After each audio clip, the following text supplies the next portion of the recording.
പരിസ്ഥിതി സംരക്ഷണ സമിതിയുടെ നേതൃത്വത്തിൽ അഖിലേന്ത്യാ തലത്തിൽ ഭാരതത്തിലെ ഏകദേശം 7500 കിലോമീറ്ററോളം വരുന്ന സമുദ്രതീര പ്രദേശങ്ങളിൽ ശുചീകരണം നടത്തുന്ന ദിനമാണിന്ന്. അന്താരാഷ്ട്ര സമുദ്ര ശുചീകരണ ദിനവും കൂടെയാണ്.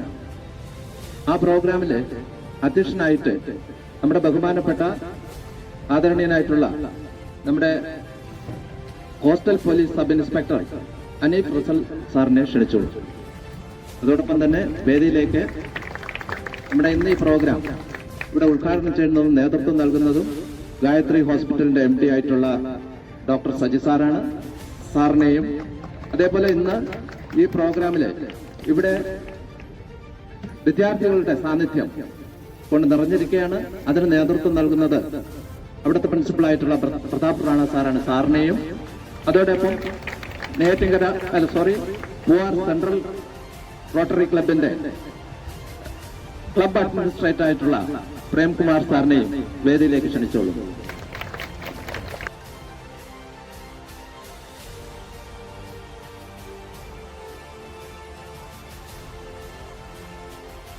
നല്ല ഭാരവാഹികൾ, ഭാരതീയ വിദ്യാപീഠ സ്കൂളിലെ കുഞ്ഞുങ്ങൾ, അധ്യാപകർ, എൻ്റെ സംഘാടകർ, എൻ്റെ പോലീസ് സ്റ്റേഷനിൽ എൻ്റെ സഹപ്രവർത്തകനായി ജോലി ചെയ്യുന്ന അനിൽ സാറ്, വിജയകുമാർ.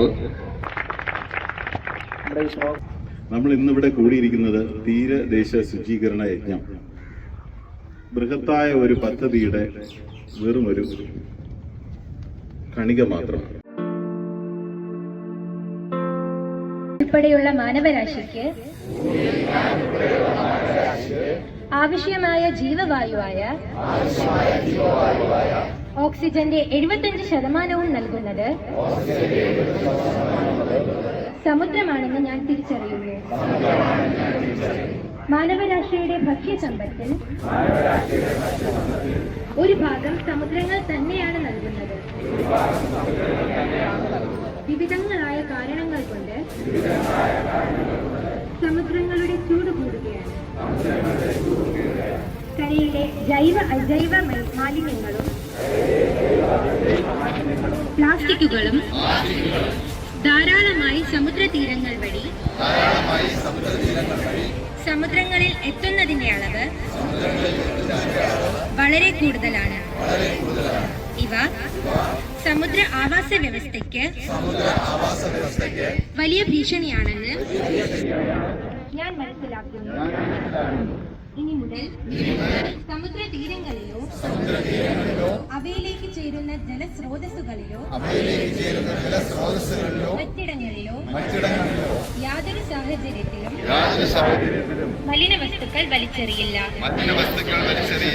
മലിനവസ്തുക്കൾ യഥാസമയം കൈകാര്യം ചെയ്ത് സമുദ്രം ഉൾപ്പെടെയുള്ള വിവിധ ആവാസ വ്യവസ്ഥകൾ സംരക്ഷിക്കുമെന്ന് പ്രതിജ്ഞ ചെയ്യുന്നു.